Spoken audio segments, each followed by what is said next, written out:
Kaya isang mapagpalang gabi po sa bawat isa.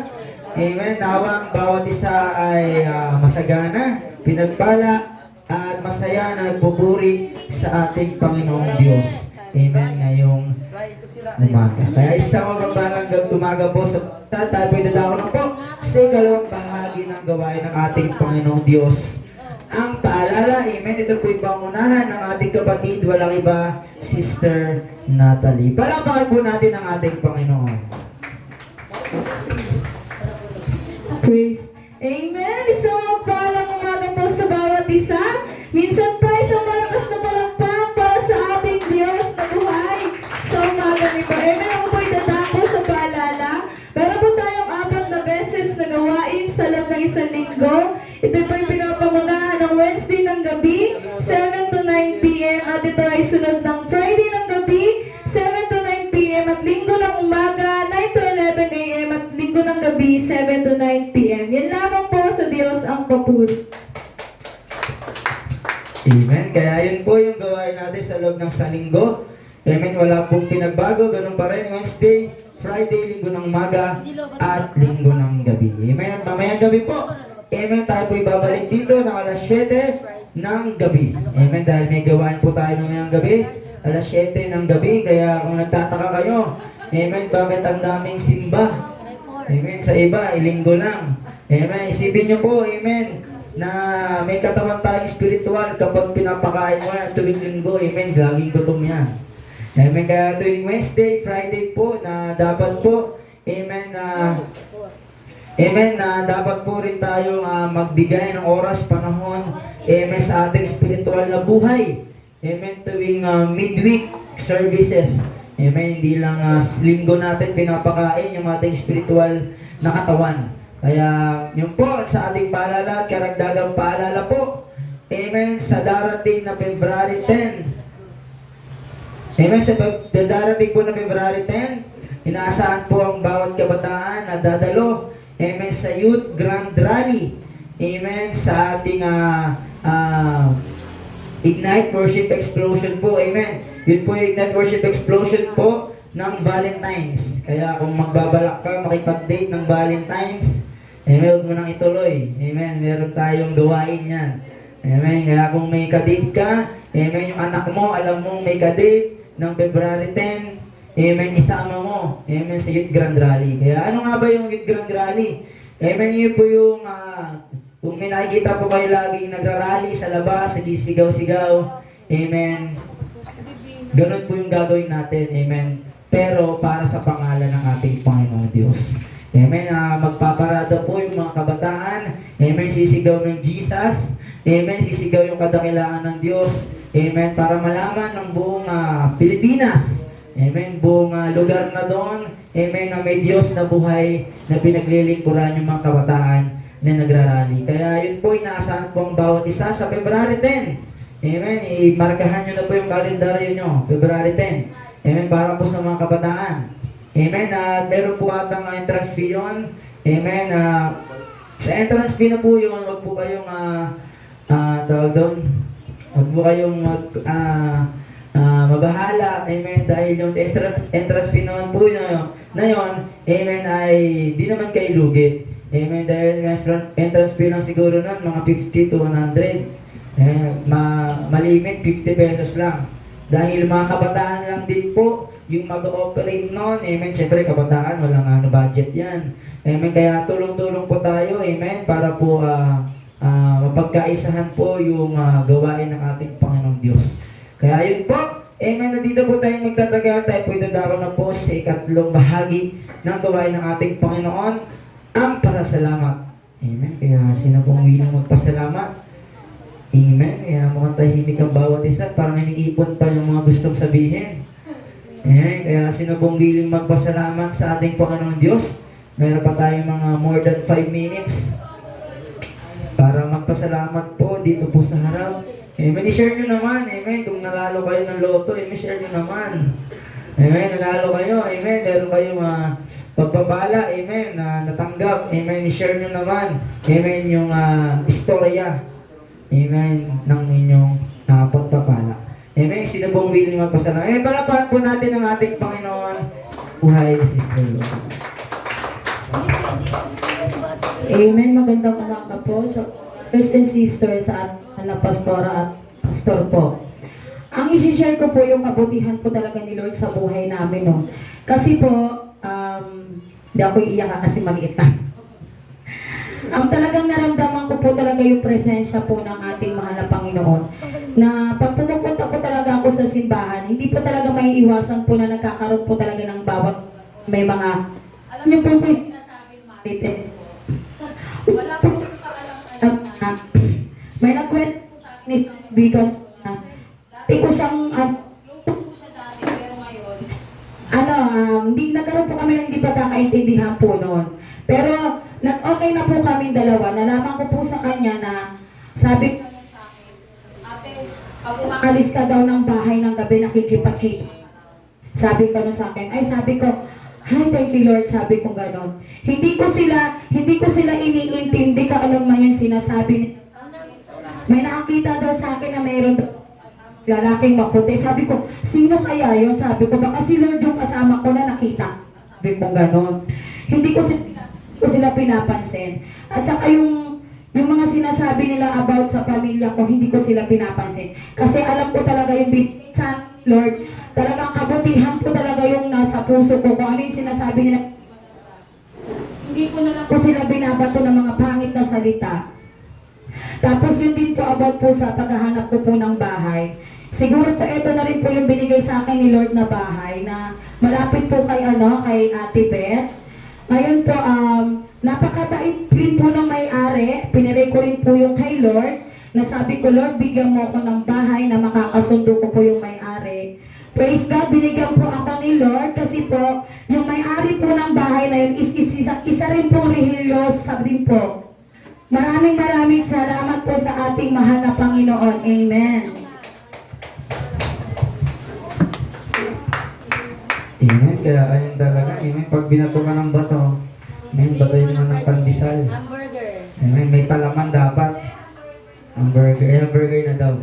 Amen. Kaya yun, magkapit-bahay na pala sila ni Sister Beth. Amen. Magkaisang na rin yan. Mag-iisang ulam na rin yan. Amen. Sister Beth, may ano ka ba dyan? May toyo ka ba dyan? Amen. May asin ka ba? Amen. Ganun na yun. Amen. Kaya yun po. Amen. Sino ba pong willing magpasalamat? Amen sa ating Panginoon. Dave daw, si Dave. Nasaan yung birthday po ng ating kapatid ngayon? Nasaan na yung kapatid ko? Amen. Kaya wala. Kaya sino pong bagong pong willing magpasalamat? Huwag na po ay magkahiyaan. Amen. Si Rian daw. Si Rian. Dala ko mo kami ha.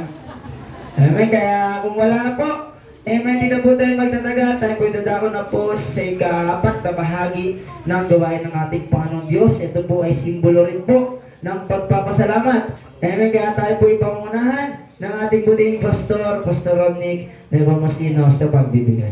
Palapahan po natin ang ating Panginoon.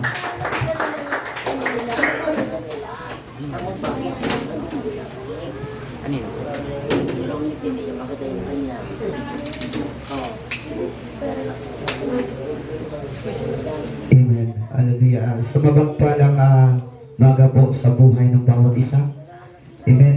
Kagalakan ng Panginoon na ikaw ay narito. Amen. At pabor ito yan. Pabor ng Diyos yan. Sapagkat yung mga tunay na mga anak ng Diyos, kasi yung araw po ng linggo ay para talaga sa Diyos yan. Amen. Kaya napakalaga po sa ating buhay na tayo po ay nasa loob ng simbahan. Kaya napakapalad po, amen, yung mga anak ng Diyos. Dahil tunay na sinasamahan, iningatan, at ginagabayan. Pero amen, sa oras na ito, dadako po tayo sa pamagitan ng pagbibigay. Sino handa na pagpalain? Amen. Parang mahina. Sino handa pagpalain ng Panginoon? Amen. Kasi sa akin po, related na yan yung kumbaga tipong sa sahod ka, di ba masaya? Oh, sahod, maraming pera. Isipin mo, pag wala kang pera, di ba malungkot? Amen. Ganun rin ang Diyos. Amen. Ang Diyos po, yung nagbibigay sa atin ng lahat ng bagay. Kaya Kaya dapat talaga may bahagi ang Diyos sa ating buhay. Amen? Kaya sa pamagitan na kung bakit ka narito, amen, hallelujah, dahil gusto ng Diyos na pagkatiwalaan ka sa trabaho mo, sa negosyo, amen, sa anumang mga bagay na gusto mo mangyari sa iyong buhay. Gusto ng Diyos na dapat may kabahagi siya. Bakit po? Kung babasahin po natin ang Biblia, dito nakakalimot kasi ang tao eh. Pag tumanggap ang tao, excited. Wow, grabe. Amen? Hallelujah. Pero hindi nila alam, nakakalimutan nila ang Diyos. Amen? Kung babasahin po natin yung Biblia, sa Malakias 3 verse 10, sabi niya dito, dali ninyo ng buong buo ang inyong mga ikasampung bahagi sa tahanan ng Diyos. Ibig sabihin, yung gawain po na ito, kung wala ang Diyos, hindi po lalago ito. Amen? Kung bakit ang membro ay nagkakaisa, para matugunan po yung pangangailangan ng gawain ng Diyos. Amen? Dahil ako'y naniniwala, pag ginawa ko yan, sabi dito, amen, ikasampung bahagi sa tahanan ng Diyos upang matugunan ang pangangailangan sa aking tahanan. Tahanan ito ng Diyos. Sabi niya, subukin ninyo ako sa mga bagay na ito. Kung hindi ko bubuksan ang mga bintana ng langit at ibubuhos sa inyo ang masaganang pagpapala. Biblikal po yan. Kaya kung bakit nagtataka tayo, bakit yung mayaman? Kasi minsan talagang nagtatanong tayo eh, bakit yung mayaman, lalong yung mayaman? Hindi nyo alam bakit yung mayaman sila. Kasi yung puso nila, grabe magbigay. Sabi nga, mas mapalad nagbigay kaysa tumanggap. Yung nagbigay, masaya na. Yung tumanggap, masaya pa. Pero ang pinagpala doon, sabi ng Biblia, yung nagbigay. Bakit? Dahil alam niya na ang Diyos ang magpala sa kanya, hindi tao. Wala man kakayahan ng tao na pagpalain ka, pero sa Diyos, meron siyang kakayahan. Amen. Kaya kung bakit may mga vlogger, nagpapakain, sipin mo yan, bakit? May kabahagi kasi sa totoong Biblia na ikaw pala ay nag-iimbita na mga pagkain. Huwag imbitahin yung kapitbahay mo. Bakit? Darating ang araw, bibigyan ka rin niya. Pero kung yung papakainin mo, yung mga bulag, yung mga pilay, yung walang kakayahan, alam mo kung anong mangyari yan, Diyos po ang magbalik sa iyo yan. Diyos ang magpala. Wala man silang kakayahan. Dahil mahirap sila, lumpo sila, bulag sila. Pero binigyan mo ito ng halaga. Ang pinagpala mo pala yung Diyos. Diyos rin ang babalik sa iyo. Di ba, bigyan mo kapwa mayaman, bibigyan ka rin niya. Ibig sabihin patas lang. Pero subukan mo magbigay sa walang kakayahan. Diyos ang magpala niyan sa iyo. Ito pang Biblia, sabi niya, kasi nakakalimot tayo eh. Sa buhay, trabaho tayo ng trabaho. Pero, niisip natin, sa ating lahat yun, wala ang Diyos. Hindi mo ba alam, na pag binibigyan mo pala ang Diyos, may kabaagi pala ang Diyos, lalo kanyang pagpalain. Amen. Aalisin ka ng Diyos. Amen. Sabi dito, may salot kasi. Biblical po ito. Kaya huwag kang magtaka. Amen. May salot po na darating talaga. Huwag kang magtaka kung bakit pinagdadamutan mo ang Diyos. Babasahin natin. Hindi rin, sabi niya sa David, hindi rin hahayaang salatain ng mga balang ang iyong mga pananim at mamumunga ng sagana ang iyong mga ubasan.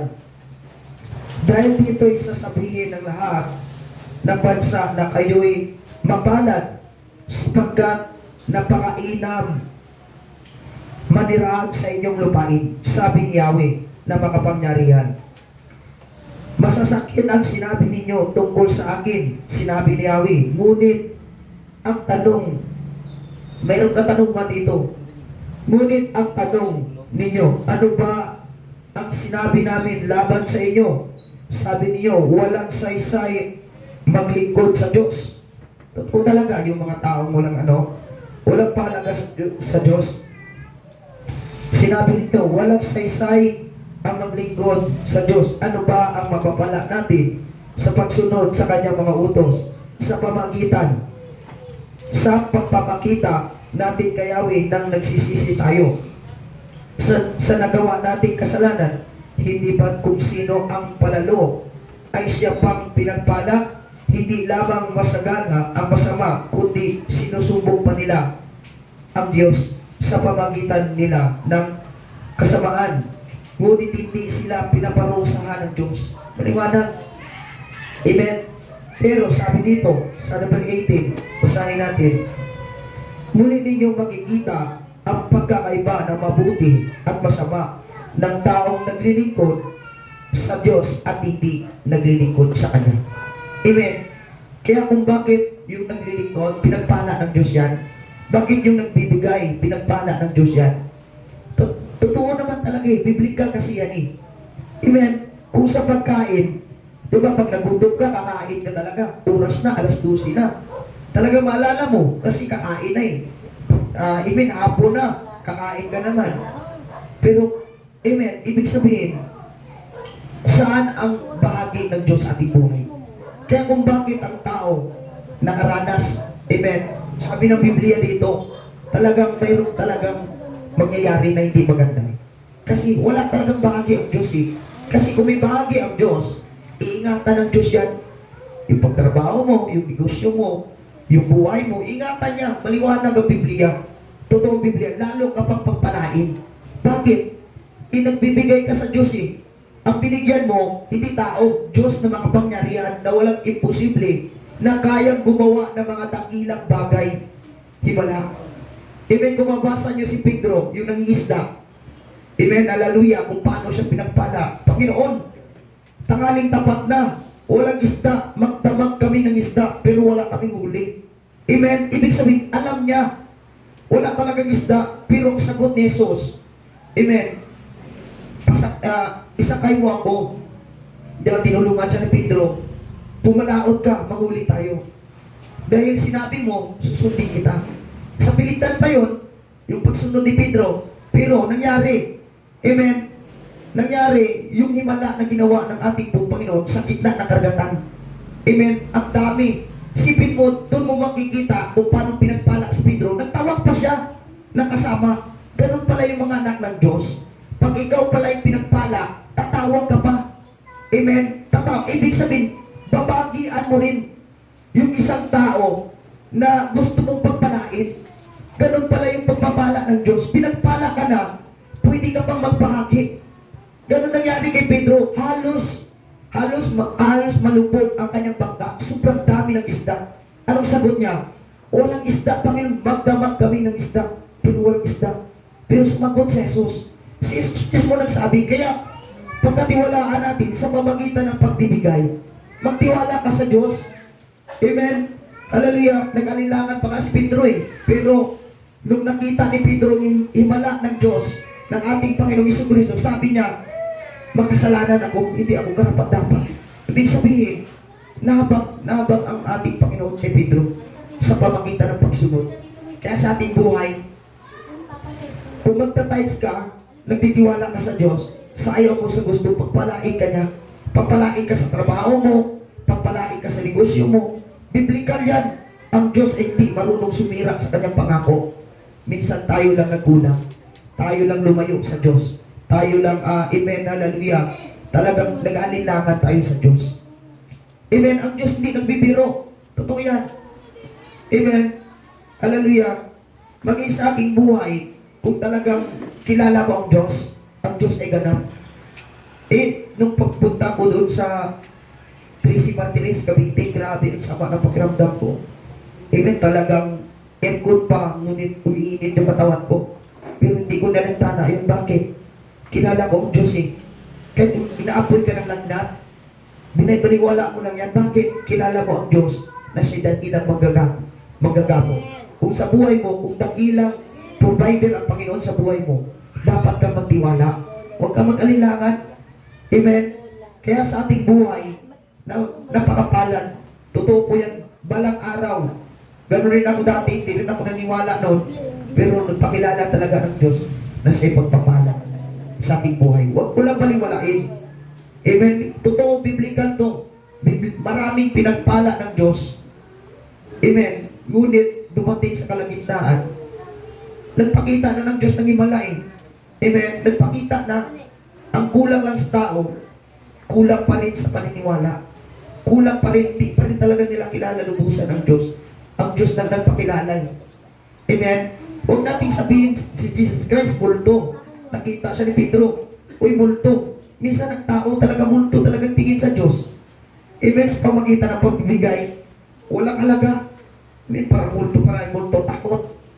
Amen. Ganun po yun. Tinawag si Pete, uy, may multo. Hindi yung multo, ako to. Si Jesus lumakad sa dagat. Kaya maraming tao takot sa pamagitan ng pagbibigay. Takot sa tithes. Bakit? May multo ka eh.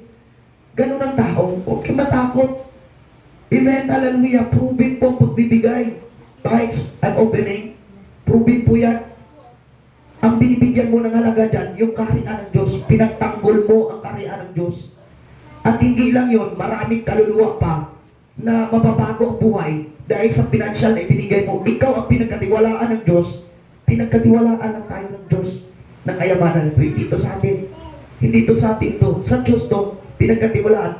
Pasalamat tayo sa Panginoon na tayo ay nagkakaloob sa gawain ng Panginoon. Amen? Kaya sa ating buhay, kung ano man ang iyong naranasan, may karamdaman ka, amen, kawalan ka, tiwala ka sa Diyos. Panindigan mo sa Diyos, sabi ng Biblia, subugin niyo ako. Sabihin, sinusubog ka, kailangan mong tanggapin yung katotohanan na pagkatiwalaan mo ang Diyos sa iyong buhay. Huwag ka mabahala. Amen. Hallelujah, huwag ka mabahala sa buhay mo. Magutom ka, mawalan ka. Amen. Hallelujah, huwag ka mabahala. Hindi naman sa iyong buhay yan eh. Sa Diyos yan, ang Diyos mag-respite sa iyo. Ang Diyos ang mag-iingat sa iyo. Amen. Hallelujah. Kaya sa pamagitan ng pagbibigay, diyan ka papapalain ng Panginoon. Magtiwala lang tayo sa Diyos. Kaya sa oras na ito, amen, manalangin tayo. Kung bisihin mo ang Diyos, amen, hallelujah, ilang taon ka na nagsisimba, walang nangyari sa buhay mo, mayroong pagkukulang yan. Usahin mo sarili mo. Amen, ang daming pagkukulang natin sa gawain ng Panginoon. Marami, kung ustahin natin. Kaya sa oras na ito, magtiwala ka sa Diyos, ipagkatiwala mo yung buhay mo. Amen. Hallelujah. Ipagkatiwala mo yung kayamanan na meron ka. Ang Diyos mag-iingat yan. Ang Diyos ang magpapalago yan sa buhay mo. Kaya manalangin tayo. Lord, maraming salamat sa iyong kabutihan. Sa araw na ito ay napakapalad ang iyong mga anak. Dahil narito kami sa loob ng simbahan, dakilang Diyos. At ang kagandahan, Panginoon, ay malaya kami, dakilang Diyos, magkaloob sa iyong gawain. Dahil nagtitiwala kami sa iyo, Panginoon, wala kaming kakayahan. Wala kami lahat ng bagay sa daigdig na ito kung wala ka sa aming buhay. Maraming salamat, Panginoon. Dahil sa kabila, Panginoon, na aming naranasan, na kalungkutan, karamdaman, nandito pa rin kami. Nagtitiwala kami, dakilang Diyos, nagagawa ka ng himala. Tanda, Panginoon, na ito, dakilang Diyos, sa pamagitan ng iyong kapangyarihan, ay patuloy mo kaming palayain. Dakilang Diyos, sa kahirapan, karamdaman, Panginoon, pag-alinlangan, pagdududa, dakilang Diyos, sa pamagitan ng pagbibigay, ay ito'y may kapangyarihan, dakilang Diyos. Maraming salamat, Panginoon, Lord God, at sa oras na ito, Panginoon, abot kamay, na bukas pala, dakilang Diyos, buong puso, Panginoon, na magkakaloob sa iyong gawain. Gumawa ka, Panginoon, ng tanda timala, na ikaw ang Diyos na aming buhay na pinaglilingkuran sa lugar na ito. Maraming salamat sa iyong kabutihan. Sa tanging pangalan ni Jesus. Amen.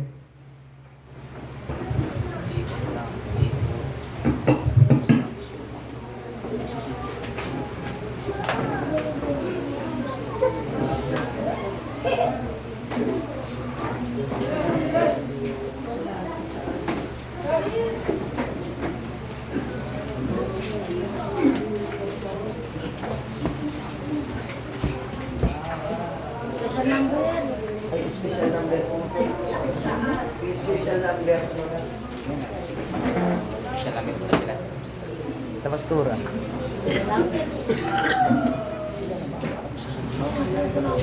Sound check 8. Sound check. Ay, sa'yo, malakas. Sound check. Sound check. Sound.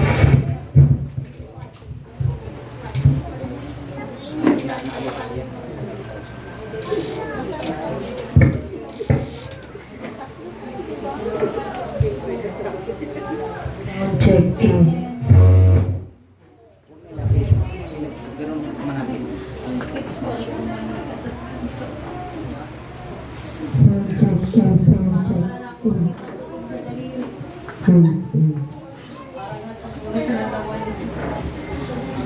Sigurado. Sigurado na ba?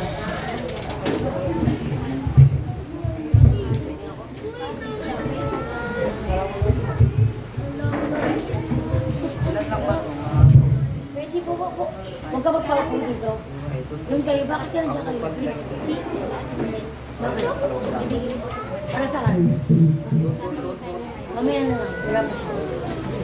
Pantiyan mo dito. Sa ulik. Sabi pa din.